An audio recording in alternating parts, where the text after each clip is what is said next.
Assalamualaikum warahmatullahi wabarakatuh. Waalaikumsalam warahmatullahi wabarakatuh. Bismillahirrahmanirrahim. Alhamdulillahi rabbil alamin. Wassalatu wassalamu ala ashrafil mursalin wa ala alihi wa ashabihil mujahidin at-tahirin, amma ba'du. Saudara-saudara kaum muslimin rahimakumullah, sebagai kelanjutan dari pembicaraan kita tentang serial para nabi, maka pada pertemuan kali ini kita akan membicarakan riwayat tentang Nabi Sulaiman alaihi salam dan Ratu Balqis. Nabi Sulaiman adalah putra dari Nabi Daud alaihi salam, yang Nabi Daud ini merupakan keturunan yang ke-12 dari Nabi Yakub. Pada diri Nabi Sulaiman bertemu kebesaran dunia dan kebesaran akhirat. Ya, beliau seorang raja, ya, beliau seorang rasul, ya, beliau seorang pemimpin agama, ya, juga beliau adalah seorang pemimpin negara. Alangkah idealnya memang jikalau ulama menjadi umaro, atau jikalau umaro adalah seorang ulama. Dengan posisinya sebagai ulama, maka nilai kepemimpinannya terpelihara dari segala macam bentuk penyelewengan. Dan dengan kedudukannya sebagai umaro, dia akan lebih efektif memberikan komando kepada rakyatnya untuk hidup melaksanakan perintah-perintah Allah. Tetapi oleh karena orang yang sekaligus jadi ulama dan umaro termasuk jenis makhluk langka, maka agama hanya akan memberikan pesan agar yang bernama ulama dan umaro saling bekerja sama untuk kemaslahatan dan kemanfaatan rakyat. Ulama adalah ulama, umaro adalah umaro. Jikalau keduanya bisa berjalan dan berdampingan dengan baik, rakyat akan jadi nikmat. Tapi kalau keduanya centang perenang, tentu rakyat akan jadi kiamat adanya. Ma'asyiral muslimin rahimakumullah, mengapa figur Nabi Sulaiman adalah figur yang bertumpu kebesaran dunia dan akhirat? Kita lihat dari sejarah bahwa Allah memberikan mukjizat kepada para rasulnya biasanya sesuai dengan kecenderungan umat yang dihadapi pada waktu itu. Umat yang dihadapi Nabi Musa alaihi salam adalah umat yang senang kepada kegagahan, suka kepada bentuk badan yang kuat. Oleh karenanya mukjizat yang diberikan Allah kepada Nabi Musa berupa kekuatan baik tongkat maupun tenaganya. Sebaliknya, umat di zaman Nabi Isa alaihi salam cenderung berbangga dengan kemahirannya di bidang ilmu kedokteran dan ketabiban. Maka mukjizat yang diberikan Allah kepada Nabi Isa adalah mukjizat yang bisa mengatasi semua itu, sehingga Nabi Isa dengan izin Allah bisa menyembuhkan orang yang kena penyakit kusta, belang, bahkan sampai bisa menghidupkan orang mati dengan izin Allah. Di zaman Nabi Muhammad sallallahu alaihi wasallam, kecenderungan umat kepada kemampuan bersyair, sehingga ketika itu yang dihargai adalah ujung tombak dan ujung pena. Ujung tombak dalam arti pahlawan perang, dan ujung pena dalam arti seniman dan penyair. Maka di antara mukjizat terbesar yang diberikan kepada Nabi adalah Al-Quranul Karim, yang keindahan gaya bahasanya tidak seorang penyair pun sanggup menandinginya. Di zaman Nabi Sulaiman alaihi salam, kebesaran dan kemegahan dunia, kekuatan dan kejayaan menjadi ukuran. Kita tahu bahwa Jalut yang dihadapi oleh Nabi Daud adalah seorang yang bertubuh besar dan gagah perkasa, yang dalam sejarah lebih kita kenal dengan nama Goliat misalnya.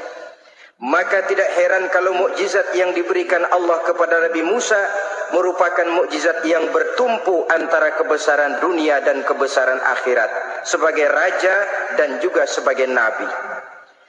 Tetapi yang patut menjadikan pelajaran buat kita terhadap seluruh kebesaran yang diberikan itu, Nabi Sulaiman berkata, "Haza min fadli Rabbi liyabluwani aashkuru am akfuru."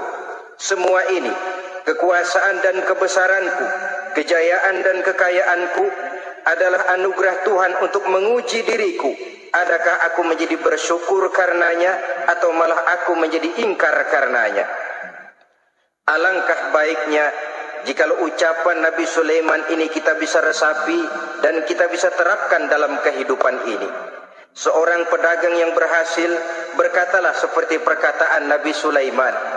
Seorang pejabat dengan kedudukan tinggi berkatalah seperti perkataannya Nabi Sulaiman. Seorang ulama dengan posisi sebagai pemimpin yang non formal berkatalah seperti perkataan Nabi Sulaiman. Seluruhnya berkata, "Haza min fadli Rabbi." Seluruhnya ini adalah karunia Allah untuk menguji diriku, adakah aku bersyukur atau aku menjadi ingkar karenanya. Inilah sekelumit tentang kebesaran Nabi Sulaiman alaihi salam. Pada usia 13 tahun, beliau sudah mewarisi kerajaan ayahnya Nabi Daud dengan meninggalnya Nabi Daud alaihi salam. Dan sejak itu keistimewaan Nabi Sulaiman alaihi salam sudah nampak dalam kehidupan. Beberapa keistimewaan bisa kita catat dari pribadi Nabi Sulaiman ini. Pertama, beliau cerdik, cerdas dan bijaksana, dan tentu saja harus begitu. Kalau Rasul goblok, mana ada umat yang mau ikut. Tetapi kecerdikan dan kecerdasan serta sifat bijaksana ini nampak dari beberapa kisah yang pernah dihadapinya. Pertama, di saat beliau berumur 11 tahun, ketika itu yang menjadi raja adalah ayahnya Nabi Daud, datang mengadu seorang petani bahwa sawah ladangnya, tanaman-tanaman yang ditanamnya habis dimakan oleh binatang ternak dari tetangga di sebelahnya. Maka ia mengajukan usul agar binatang ternak yang memakan tanam-tanamannya itu diberikan saja kepadanya. Nabi Daud meluluskan permintaan petani ini, tapi Nabi Sulaiman berkata, "Ayah, maafkan saya. Kalau boleh saya mengajukan usul, jangan seluruh binatang ternak gembala itu diberikan kepada petani. Akan lebih baik kalau binatang ternak yang memakan tanam-tanamannya itu diberikan kepada si petani selama 1 tahun. Apabila ia berkembang biak, beranak, hasil susunya seluruhnya selama 1 tahun itu boleh dimanfaatkan oleh petani tadi. Dengan demikian saya rasakan ini merupakan satu yang lebih adil ketimbang yang tadi itu."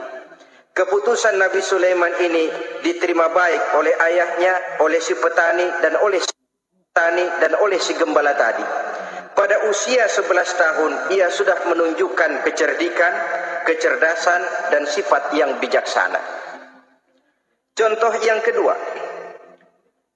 ada 2 orang ibu yang pada saat akan bekerja di ladang masing-masing meletakkan bayinya di satu tempat, lalu keduanya pun asyik pergi bekerja. Sedang kedua ibu itu bekerja dengan asyiknya, datanglah seekor serigala menerkam salah seorang anak bayi tadi dan kemudian dibawa, ya. Tinggallah anak bayi seorang. Ketika kedua ibu tadi kembali ke tempat dia meletakkan anaknya, maka keduanya lalu berebut anak yang satu itu. Jadi kasus berebut bayi rupanya memang sudah ada dari dulunya. Yang satu berkata itu anaknya, yang lain mengakui itu pun juga anaknya. Akhirnya keduanya mengadu kepada Nabi Sulaiman. Masing-masing ngotot, tidak ada yang mau mengalah. Akhirnya kata Nabi Sulaiman, "Kalau kamu berdua tidak ada yang mau mengalah, sudahlah begini saja. Berikan bayi itu kepada saya, akan saya belah 2 supaya adil. Masing-masing kamu bawa sarang sepotong." Ibu yang seorang berbinar matanya, kelihatannya gembira dengan keputusan itu. Saya setuju Nabi Sulaiman, ini keputusan yang sangat adil. Betul, belah dua saja bayi itu. Tapi ibu yang seorang malah berurai air matanya, membasahi pipinya. Ya Sulaiman, daripada Tuhan belah dua anak itu, biarlah berikan saja kepada ibu yang mengaku tadi itu. Tidak sampai hati saya melihat anak yang begini ini harus menjadi korban. Biarlah dia diasuh oleh ibu yang mengakuinya tadi, asal dia tetap hidup. Nabi Sulaiman tersenyum lalu berkata kepada ibu yang berurai air mata tadi, ambillah anak ini bu, karena ia memang benar anak ibu. Sebab sekejam-kejamnya hati seorang ibu tidak akan sampai melihat anaknya dibelah dua. Adapun engkau ibu yang gembira, engkau sesungguhnya ibu yang kurang ajar. Cuma sekedar ngaku-ngaku, buktinya anak mau dibelah dua kamu setuju. Ibu macam apa kamu anak dibelah dua setuju? Akhirnya ibu yang satu itu menerima hukuman yang setimpal karena mengakui sesuatu yang bukan haknya. Di sini kita lihat kebijaksanaan yang dimiliki oleh Nabi Sulaiman alaihi salam.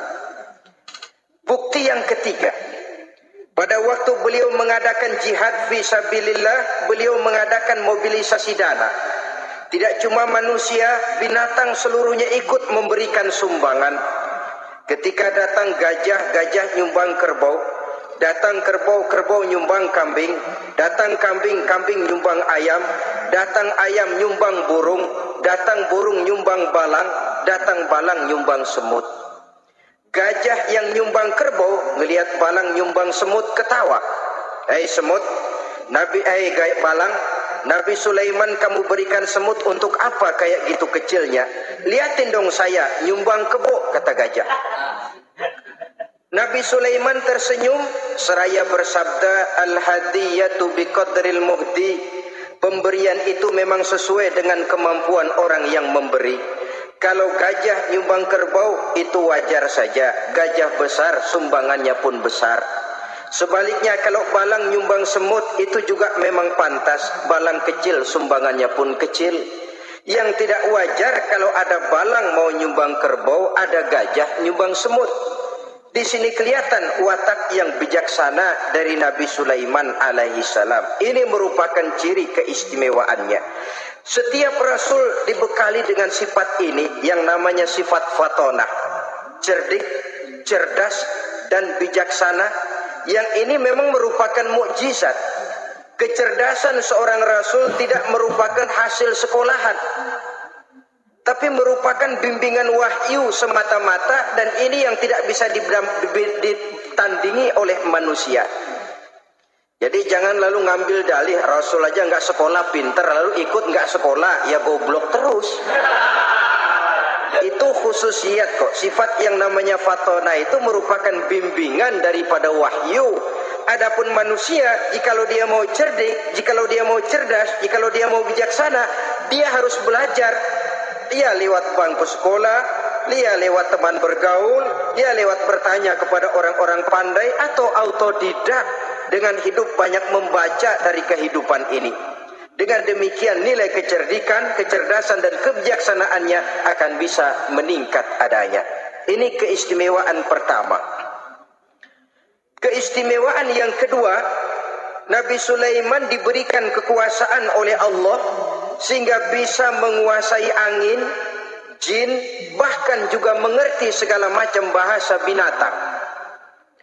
Menguasai angin, beliau bisa menundukkan angin ribut dan memerintahkannya angin itu. Dalam surah Al-Anbiya ayat 81 kita temukan, wali Sulaiman ar-riha asifatan tajri bi amrihi ilal ardil lati barakna fiha. Dan bagi Sulaiman, ia mampu menundukkan angin ribut yang bertiup menurut perintahnya ke permukaan bumi yang kami berkahi di dalamnya. Menguasai angin, barangkali istilah sekarangnya, memahami betul meteorologi. Itu sebabnya mukjizat hanya diberikan kepada Rasul, orang yang jiwanya sudah stabil. Coba kalau potongan kita diberikan keistimewaan bisa ngatur angin, Saban Sari main angin. Gak boleh ada orang kita keselin, Kesal sama orang, undang angin, hantam saja. Maka mukjizat semacam ini hanya diberikan kepada orang yang jiwanya sudah stabil. Ada satu cerita, namanya juga cerita, tapi kebenarannya mendekati. Seorang wali di tanah Jawa, sholat Jumat di Masjidil Haram di Mekah. Namanya wali kalau di Jawa kan pakai belangkon. Dia sembahyang di Masjidil Haram. Ini ada orang Arab usil, tumben ngelihat belangkon. Ini apa di tengah masjid? Dia tebak belangkon itu, miring di atas kepala. Begitu belangkonnya miring, tanah kayaknya ikut miring. Sehingga penduduk heran, ini apa tanah jadi miring begini? Lalu ada seorang wali juga yang alim dan mengerti, lihat-lihat di tengah Masjidil Haram ada belangkon miring di atas kepala. Jangan-jangan ini sebabnya ini. Dia samperin, dia dananin lagi tuh belangkon rata, tanah kelihatannya kayak rata lagi. Keistimewaan seperti ini pun hanya diberikan kepada orang yang jiwanya memang sudah stabil. Coba kayak kita diberikan keistimewaan kayak begitu, main belangkon melulu. Saudara-saudara kaum muslimin rahimakumullah, juga bisa menguasai jin, memerintahkan jin, dan juga mengerti segala macam bahasa binatang. Kita bisa lihat dalam surah As-Saba ayat 12 misalnya. Demikian juga tentang mengerti bahasa binatang. Pada satu hari Nabi Sulaiman dan bala tentaranya lewat di satu lembah. Lembah itu kebetulan lembah semut. Ketika mereka lewat di lembah itu, Raja Semut lihat dari kejauhan, dia pidato kepada rakyatnya para semut itu. Apa katanya? Ya ayyuhan namlu dukhulu masakinakum, la yahtimannakum Sulaiman wa junuduh wa hum la yash'urun. Jadi ini Raja Semut melihat Nabi Sulaiman datang bersama seluruh bala tentaranya, dia pidato kepada rakyatnya. Saudara-saudaraku rakyat semut, di mana saja suara saya bisa didengar. Lembah itu kebetulan lembah semut. Ketika mereka lewat di lembah itu, Raja Semut lihat dari kejauhan, dia pidato kepada rakyatnya para semut itu. Apa katanya? Ya ayyuhan namlu dukhulu masakinakum, la yahtimannakum Sulaiman wa junuduh wa hum la yash'urun. Jadi ini Raja Semut melihat Nabi Sulaiman datang bersama seluruh bala tentaranya, dia pidato kepada rakyatnya. Saudara-saudaraku rakyat semut, di mana saja suara saya bisa didengar. Perhatian, perhatian. Ini Nabi Sulaiman mau lewat dengan seluruh bala tentaranya. Kamu semua supaya masuk ke dalam lubang kamu masing-masing. Sebab kalau kamu nggak masuk ke lubangmu masing-masing, akan diinjak oleh Sulaiman dan bala tentaranya, sedangkan mereka tidak tahu kalau kamu kena injak. Masuklah semut itu seluruhnya ke dalam lubangnya masing-masing. Nabi Sulaiman senyum. Fatabassama dhahikan min qawliha. Mendengar ucapan Raja Semut ini, Nabi Sulaiman tersenyum. Lalu berkata, apa katanya? Rabbi auzi'ni an ashkura ni'mataka allati an'amta alayya wa ala walidayya wa an a'mala salihan tardahu wa adkhilni birahmatika fi ibadika salihin. Satu pengakuan yang tulus yang jauh dari watak kesombongan. Mendengar Raja Semut berkata semacam itu, beliau senyum lalu berkata, wahai Allah, tetapkan kiranya hati saya ini untuk selalu bersyukur terhadap nikmat yang Engkau karuniakan kepada saya. Karena nikmatku, nikmat yang Engkau berikan kepadaku, saya mengerti bahasa binatang. Karena mengerti bahasa binatang, saya mengerti seruan Raja Semut itu. Tetapkan saya untuk selalu bersyukur ya Allah atas nikmat yang Engkau berikan ini, atas nikmat yang Engkau berikan kepada kedua orang tua saya, dan tetapkan saya untuk selalu melakukan amal soleh yang Engkau ridhoi, dan masukkan saya ke dalam golongan hamba-hambamu yang soleh. Satu pengakuan yang tulus, yang jauh dari sifat kesombongan. Mungkin kalau sombong yang lahir, begitu dengar Nabi Sulaiman bahwa semut ngomong begitu, beliau akan berkata, iya masuk gede buruan. Tapi kan tidak. Malah beliau perintahkan bala tentaranya, pasukan berhenti. Ada apa Nabi Sulaiman? Di depan kita ada kerajaan semut. Mereka lagi kocar-kacir masuk ke sarangnya masing-masing. Tunggu sampai mereka masuk dan kita bisa lewat dengan aman tanpa harus menginjak-injak mereka. Bala tentaranya di stop dan berhenti. Ternyata kebesarannya tidak menyebabkan ia lalu memandang remeh sampai kepada makhluk yang bernama semut sekalipun. Masih tetap dihargainya sebagai makhluk dari Allah Subhanahu wa ta'ala. Sesuatu yang perlu menjadi contoh kita semua. Sebab orang bilang kadang kacang sering lupa akan kulitnya. Kadang posisi kita yang tinggi menyebabkan kita lupa dari mana kita berasal. Kadang harta yang kita miliki menyebabkan kita lengah dari mana kita datang. Akhirnya yang timbul adalah sifat sombong dan angkuh. Ibarat kata orang, kacang lupa dengan lanjarannya. Ma'asyiral muslimin rahimakumullah. Ini kebesaran dan keistimewaan yang diberikan Allah kepada Nabi Sulaiman alaihi salam. Apa yang perlu kita jadikan tamsil dan ibarat dari kebesaran ini? Saudara-saudara kaum muslimin rahimakumullah.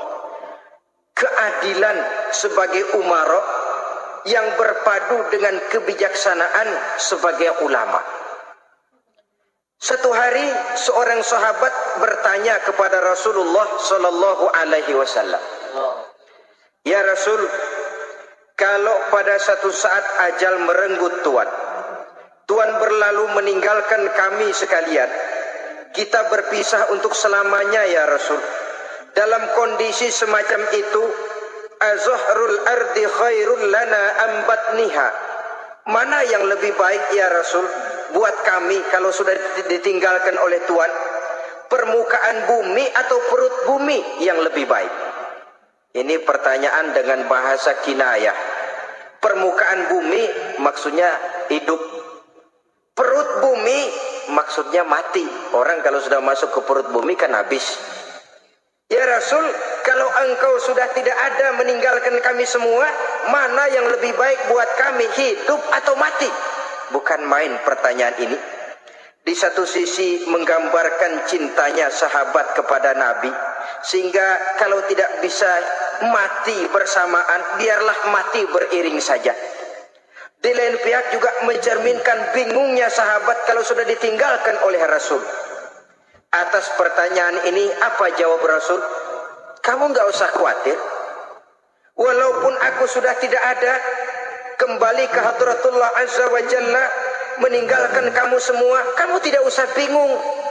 Dengan syarat, idza kana umaraukum khiyarukum wa amrukum syura bainakum wa aghniyaukum askhiyaukum fa zuhrul ardi khairul lakum min batniha."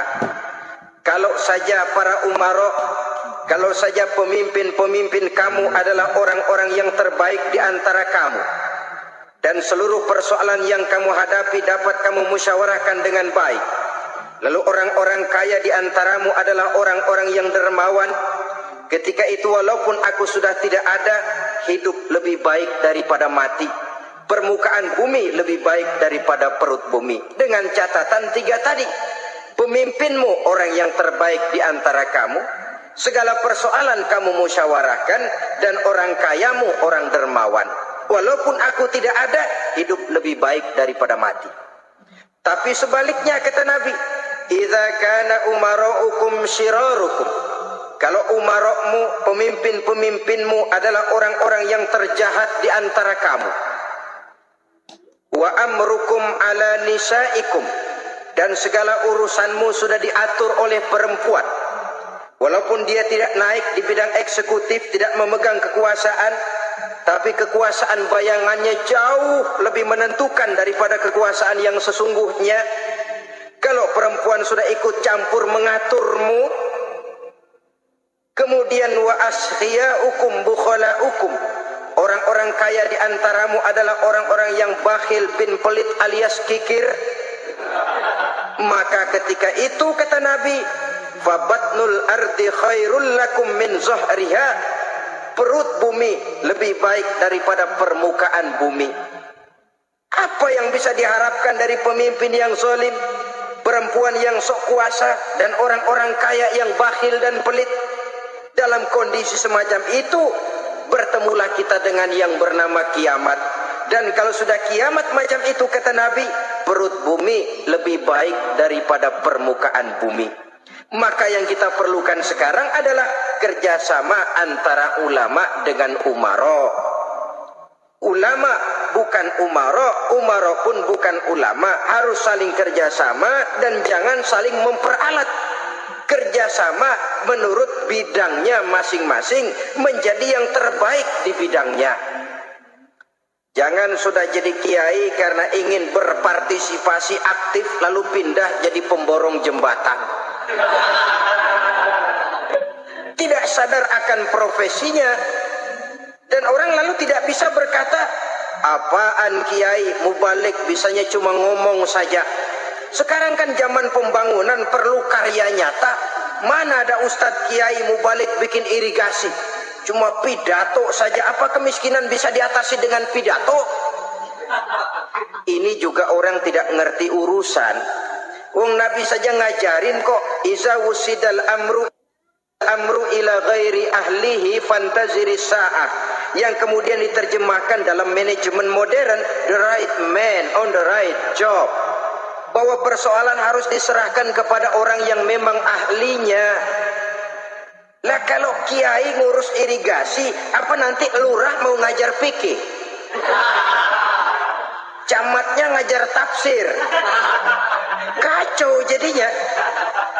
Makin ruwet jalur birokrasi, makin banyak orang meninggalkan profesi dan malah melaksanakan sesuatu yang bukan profesinya. Untuk memberesi keruwetan birokrasi termasuk diantaranya menanamkan kesadaran profesi yang menimbulkan kebanggaan, dan kebanggaan yang membuahkan tanggung jawab terhadap profesi itu. Sebab orang kalau sudah bekerja menurut profesinya, walaupun tidak kaya tapi hidupnya tenang. Kenapa? Karena panggilan jiwanya. Seorang kiai yang diajak ngobek, walaupun objeknya gol puluhan juta, kaya belum tentu tenang, karena saya yakin bukan ke sana panggilan jiwanya. Ma'asyiral muslimin rahimakumullah. Itulah sebabnya kerjasama, ulama membangun lingkungannya, ulama membangun manusianya, umarok membangun lingkungannya, sehingga terciptalah wujud daripada pembangunan manusia seutuhnya, ya zahirnya, ya batinnya. Seluruh kita berpartisipasi, hanya bidangnya saja yang berbeda-beda. Jangan yang satu merasa lebih berjasa dari yang lain. Jangan yang satu merasa lebih penting dari yang lain. Seluruh kita penting, seluruh kita berjasa, cuma bidang kita saja yang berbeda-beda. Inilah bahasa Quran, kullun ya'mal ala syakilati. Setiap orang bekerja menurut profesinya masing-masing. Ma'asyiral muslimin rahimakumullah. Kita kembali kepada riwayat Nabi Sulaiman alaihi salam. Satu hari ketika beliau sedang menginspeksi pasukan, berkumpullah pasukan beliau itu, ya tentara yang manusianya, ya pasukan jinnya, ya seluruh binatang-binatangnya berbaris. Beliau selaku inspektur upacara mengadakan inspeksi pasukan. Dari sekian pasukan-pasukan yang diperiksanya pada waktu itu, Nabi Sulaiman melihat tidak terdapat burung hudhud. Beliau bertanya-tanya, "Ma liya aral hudhuda am kana minal ghaibin?" Kemana burung hudhud? Orang lain pada kumpul, dia sendiri tidak ada. Awas kalau dia datang, kalau dia tidak bisa memberikan alasan yang tepat kemana dia, akan saya berikan sanksi dan hukuman. Ini namanya pemimpin yang bertanggung jawab toh. Seorang pun dari yang dipimpinnya tidak ada, menjadi pertanyaan. Tidak lama kemudian datang burung hudhud. Begitu datang lalu memberikan laporan kepada Nabi Sulaiman. Kalau istilah sekarang, begitu dia sampai berdiri hormat, lapor, kata Hudhud ini.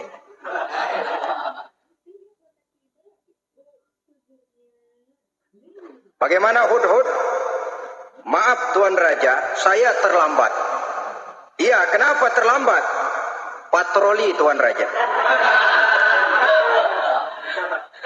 Kemana saja kamu patroli? Keliling.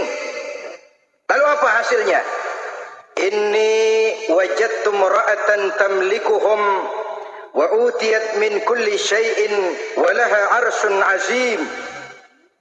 Saya baru patroli ke satu negara yang bernama Sabah, Tuan Raja.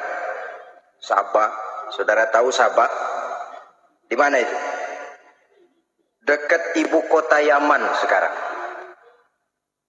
Di sana Tuan Raja, kata Hudhud ini, wajadtu mar'atan tamlikuhum.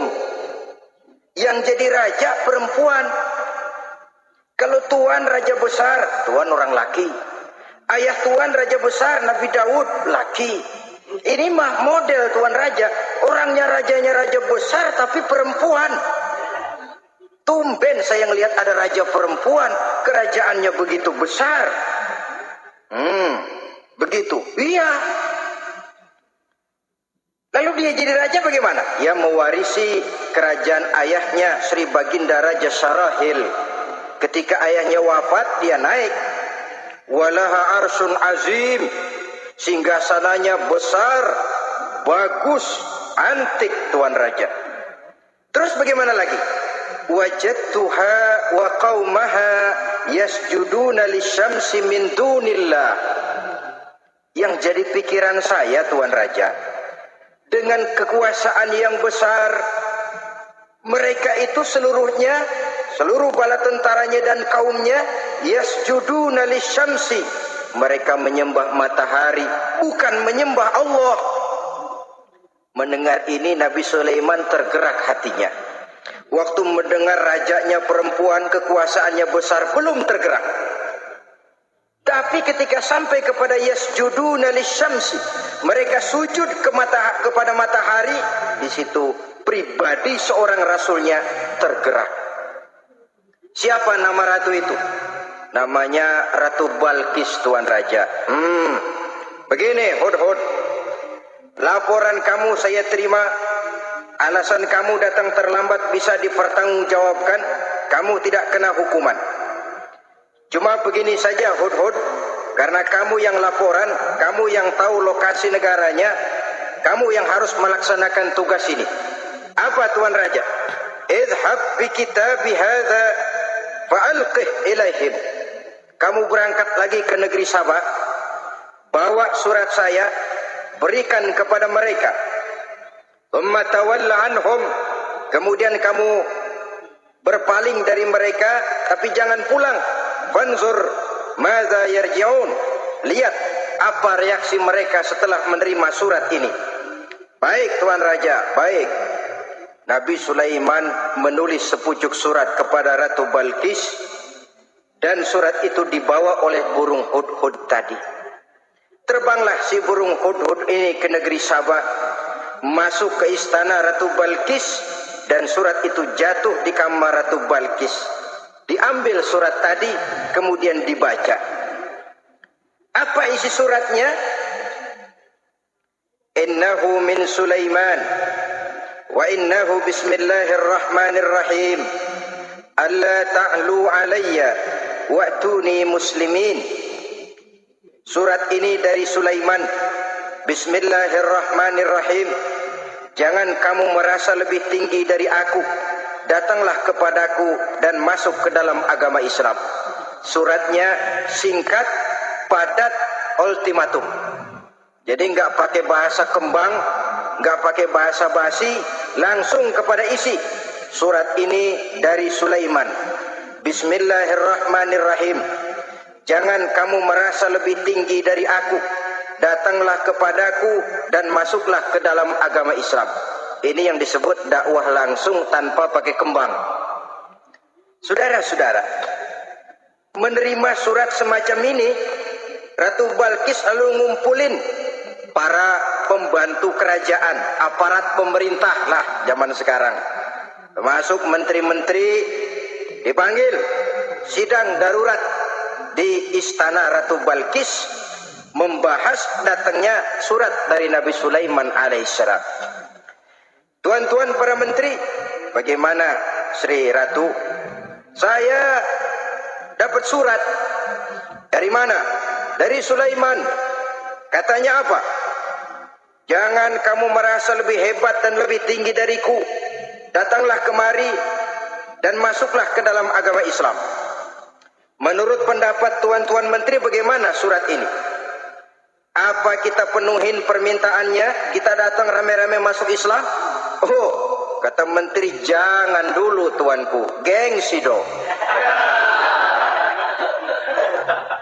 Kita ini kan kerajaan besar, tentara kita gagah, masa mau menyerah tanpa syarat? Ini kan kerajaan besar, tentara kita gagah, masa mau menyerah tanpa syarat? Soal nanti kita kalah atau menang itu soal lain, Tuan Perdana Menteri, Tuan Ratu. Tapi bahwa kita punya harga diri itu harus kita tunjukkan lebih dulu. Jadi menurut Tuan Menteri bagaimana? Kami sih nunggu komando Tuan Putri saja. Artinya kalau boleh perang saja. Cuma mau duluin, takut dikira nyelongcong. Kami sih gimana komando Tuan Ratu saja. Tuan komandokan berangkat, kami segera berangkat. Terserah Tuan Putri, kami seluruhnya loyal, taat dan setia menunggu titah dari Sri Paduka Ratu. Terima kasih para menteriku. Soal kesetiaanmu saya tidak meragukan. Tapi perang dimanapun selalu membawa kerugian. Kita menang rugi, tentu jatuh korban. Apalagi kalau kita kalah. Dan raja-raja yang mengalahkan negeri-negeri lain selalu membawa kehinaan kepada negeri yang dikalahkannya. Jadi bagaimana? Sekarang begini saja, kita ambil jalan tengah. Lalu diplomasi dulu. Diplomasi macam apa Tuan Ratu? Kita kirim utusan kepada Nabi Sulaiman. Dari sana nanti kita lihat reaksinya. Saya memang selama ini sudah dengar siapa itu Nabi Sulaiman. Katanya orangnya masih muda, masih bujangan, bijaksana, kekuasaannya besar, tentaranya hebat. Cuma kan baru berita, kita cek. Jadi diplomasi macam apa Tuan Ratu? Kita kirim utusan kepada Raja Sulaiman. Kita bawakan hadiah-hadiahnya. Yang mahal-mahal, mewah-mewah, menarik. Pokoknya yang terbaik di negeri kita berikan kepadanya. Lihat reaksinya. Kalau dia tergiur dengan hadiah itu, dia raja, bukan nabi. Tapi kalau dia menolak hadiah itu, dia memang nabi. Dan apa reaksi kita nanti tergantung sikap Nabi Sulaiman. Aha, kalau begitu setujulah Ratu, itu memang bijaksana. Diplomasi dulu. Iya, jangan datang-datang main perang aja loh. Perang sih gampang, tapi ini kan ada meja perundingan. Sepanjang masih kita bisa menempuh jalan damai, damai saja dulu. Baik, maka diaturlah satu barisan diplomasi untuk menuju Palestina, kerajaan Nabi Sulaiman alaihi salam. Rombongan terdiri dari 500 orang laki-laki dan 500 orang perempuan.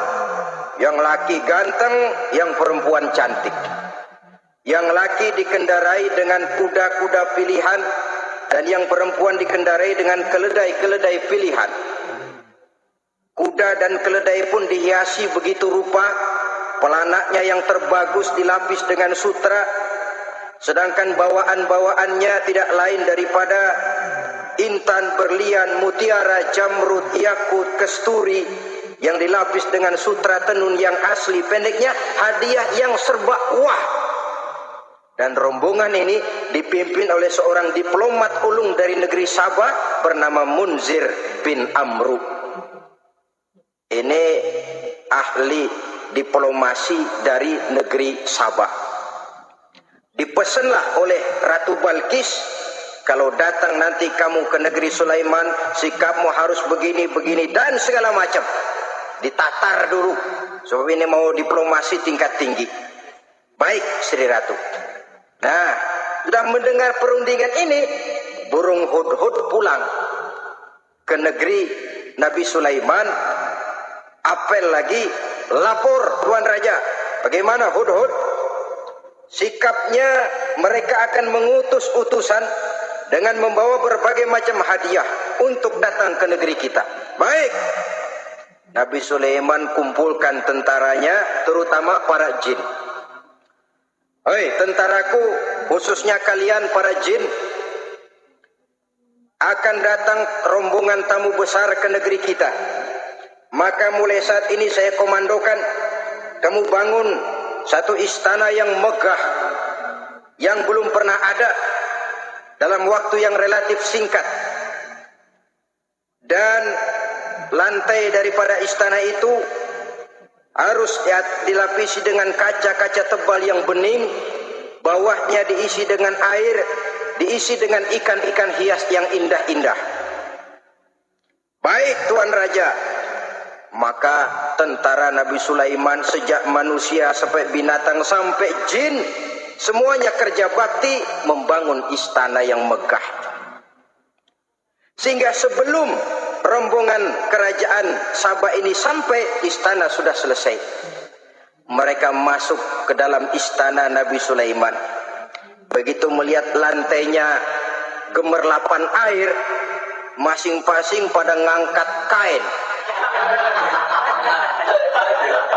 Takut kainnya basah. Waduh, ini istana kebanjiran begini. Kata Nabi Sulaiman, enggak usah diangkat kainnya, enggak usah. Ini dilapis kaca, cuma bawahnya memang kolam. Kolamnya berisi ikan. Oh, bengong. Bengong. Bengong aja pada melongo mulutnya. Saudara-saudara, jadi persis orang yang tinggal di puncak gunung datang ke tengah-tengah kota. Kan noraknya minta ampun. Apaan aja ditunjuk. Apaan aja dilihat, apaan aja ditunjuk. Ini ya, itu ya, wah. Wah, sudah semuanya serba wah. Jadi kalau istilah tingkat diplomasinya, mereka sudah kalah mental. Dan itu sudah kemenangan pertama dari Nabi Sulaiman. Sudah shock. Mereka merasa negeri Sabah kaya, luar biasa, hebat. Begitu datang ke negeri Sulaiman, mereka jadi orang norak kayaknya. Sudah kumpul, nah selamat datang tuan-tuan ke negeri kami. Ada pesan apa? Majulah Munzir bin Amru. Tuan Sulaiman, bagaimana? Kami diutus oleh Sri Baginda Ratu Balkis untuk menyampaikan hadiah-hadiah yang kami bawa ini. Intan, berlian, yakut, jamrud, kesturi, dan barang-barang mahal lainnya. Mudah-mudahan Tuhan bisa menerima dengan senang hati. Nabi Sulaiman tersenyum. Lalu beliau berkata, Atumitunani bimalin fama atani Allahu khairun mimma atakum. Kamu mau memberikan saya seluruh hadiah-hadiah permata intan ini, padahal apa yang telah diberikan Allah kepada saya jauh lebih baik dari apa yang telah diberikannya kepadamu. Kamu merasa bahwa saya kekurangan semua ini? Ketahuilah tuan-tuan, saya punya lebih banyak dari apa yang tuan-tuan berikan sekarang ini. Irja' ilaihim, bawa pulang kembali seluruh hadiah ini.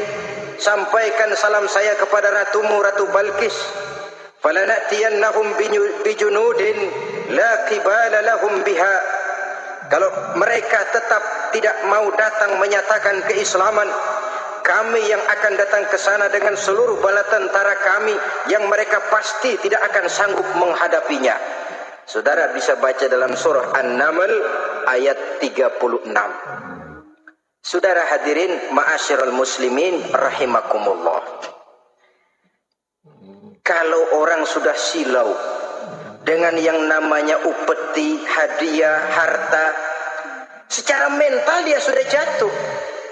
Andai kata ketika itu Nabi Sulaiman menerima seluruh hadiah tadi, maka misi kerasulannya tidak akan jalan.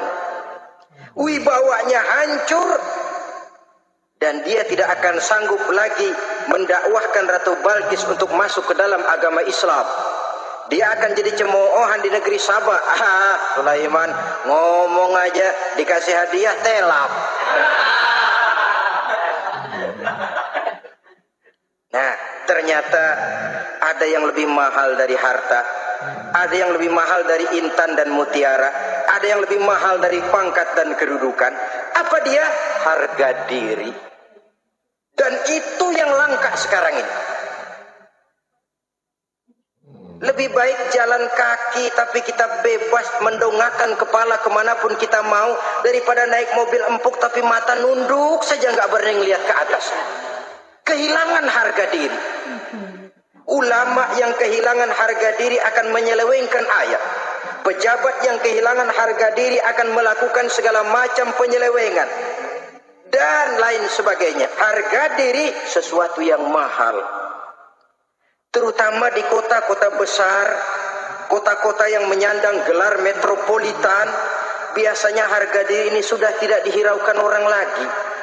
Cuma untuk uang yang relatif kecil, cuma untuk kedudukan yang temporer, orang tidak segan-segan mengorbankan sesuatu yang paling mahal yang bernama harga diri. Akhirnya suap merajalela, sogok menjadi-jadi, semir pun menjamur. Bahkan malah kadang-kadang jadi target. Sehingga ada pernah berita jabatan wakil gubernur katanya dikomersilkan. Siapa yang bisa memberikan sekian puluh juta dia akan naik. Ini kalau sudah begini, ya salam. Orang itu kalau memperoleh satu jabatan karena mengeluarkan banyak uang, percayalah saudara, begitu dia naik ke jabatan itu, langkah pertama yang dia lakukan, bagaimana supaya uangnya bisa kembali. Bukan bagaimana bekerja sebaik-baiknya, bukan bagaimana mensejahterakan rakyat sebaik-baiknya. Karena dia merasa naik jabatan banyak mengeluarkan uang, setelah dia naik, gimana supaya pulang modal dulu. Lebihnya kalau ada, baru bekerja buat rakyat, itu pun kalau nggak keburu pensiun. Kadang-kadang malah lebih celaka lagi, kalau sudah mau pensiun baru bikin pemutihan. Wah, saya baru rajin etikaf di masjid, pergi haji. Kenapa? Udah pensiun. Tapi waktu masih aktif, tanda tangan masih laku, nota masih dihargai, kata belece masih berwibawa, lupa berbuat untuk hari depan dirinya sendiri, yaitu akhiratnya, konon lagi untuk umat dan agamanya. Jadi untuk mengabdi, berbuat baik kepada umat, berkhidmat kepada agama, etikaf di masjid, tuan-tuan, tak usahlah nunggu sampai pensiun. Manfaatkan posisi yang tuan-tuan punya sekarang ini untuk beribadah dengan sebaik-baiknya. Itu pun masih bersyukur, masih bisa mengadakan pemutihan daripada tidak sama sekali. Cuma alangkah akan lebih efektifnya lagi kalau itu diawali pada saat kita masih mempunyai posisi kunci. Ini reaksi Sulaiman, saudara-saudara. Diberikan hadiah yang mahal, atumitunani bimalin. Kamu mau nyogok saya dengan hadiah ini?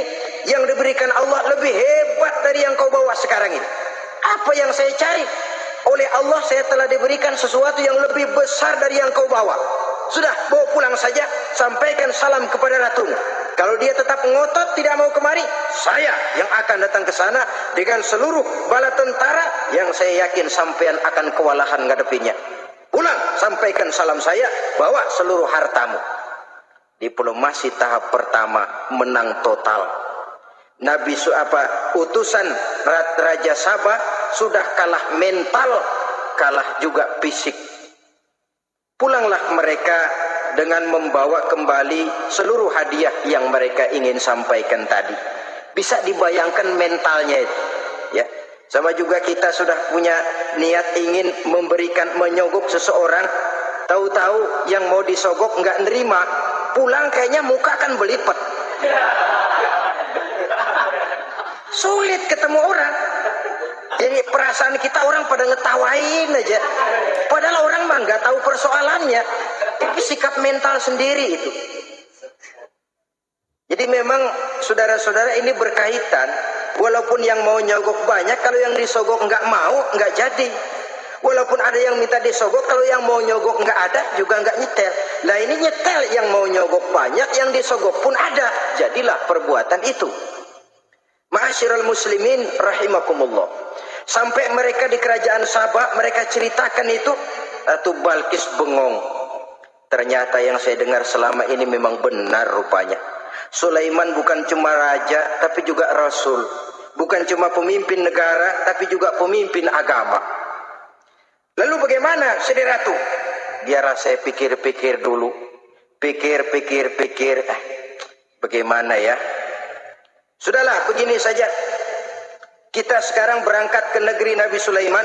Saya yang akan langsung memimpin rombongan. Ada dua tujuan Ratu Balkis sebenarnya.